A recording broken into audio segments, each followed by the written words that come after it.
રાજકોટ ધોરાજીના સુપેડી મંદિરનું વિવાદ ઉગ્ર બન્યો છે। પૂજારીને ગાદી પુનઃ અપાવવા રામાનંદી સમાજે માંગ કરી। મુરલી મનોહર મંદિરના પૂજારી છે મહંત રવિદાસ બાપુ। રામાનંદી નવનિર્માણ સેનાએ ન્યાયની માંગ કરી। મહંત રવિદાસ બાપુને ગાદી પુનઃ આપવાની માંગ। ગ્રામજનોના વિરોધથી પૂજારીને મંદિર છોડવાની ફરજ પડી। પૂજારીને હટાવવાની ઘટનાને ગરિમા પર પ્રહાર ગણાવ્યો। અન્યાય સામે સાધુ સમાજે મોટું શક્તિ પ્રદર્શન કર્યું। વિવાદના સુખદ અંત બાદ પોલીસ એક્શનમાં। પોલીસે મહંત રવિદાસ બાપુને સાથે લઈ જતા સમર્થકોમાં રોષ। સમાધાન પછી પણ પોલીસની કાર્યવાહીથી નારાજગી। સંતોનું અપમાન સહન નહીં કરાય તેવું રામાનંદી સમાજે કહ્યું। સુપેડીમાં મહાસંમેલનને પગલે ચુસ્ત પોલીસ બંદોબસ્ત છે। કોઈ અઘટિત ઘટના ન બને તે માટે પોલીસ તૈનાત। શાંતિપૂર્ણ માહોલ જાળવવા પોલીસ સતત મોનિટરિંગ કરી રહી છે।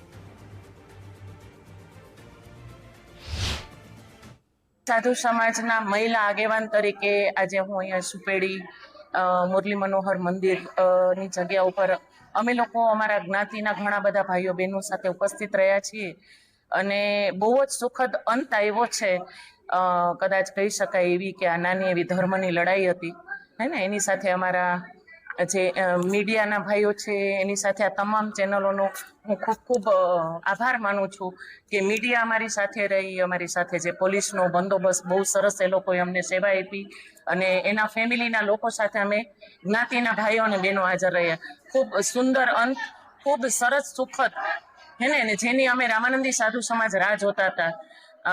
એ અમારા જ્ઞાતિના ભાઈ બહેનો એની સાથે સમાજ જેટલા લોકો મુરલી મનોહર મંદિર અને એના મહંત શ્રીને જે હેલ્પ કરતા હતા એ બધાનો અહીંયા એવું લાગતું હતું કે હવે અહીંયા સુખદ સમાધાન થઈ ગયું છે અને ઘીના ઠામમાં ઘી પડી ગયું હોય એવું લાગતું હતું, પણ ના, થોડી વાર પછી પાછી જે ઘટના સામે આવે છે, પોલીસ બાપુને લઈને અહીંથી નીકળી ચૂકી છે। કોના ઇશારે કામ થઈ રહ્યું છે અને બાપુએ પણ સનાતનને બચાવવા માટે થઈને શ્રદ્ધાળુઓને હાકલ કરી છે।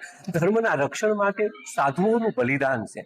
સાધુઓની અવજ્ઞા ન થવી જોઈએ। જે કંઈ વિવાદો હોય, જે કંઈ સમસ્યાઓ હોય, ગામ લોકોએ બેસીને એનું સુખદ સમાધાન લાવવું જોઈએ।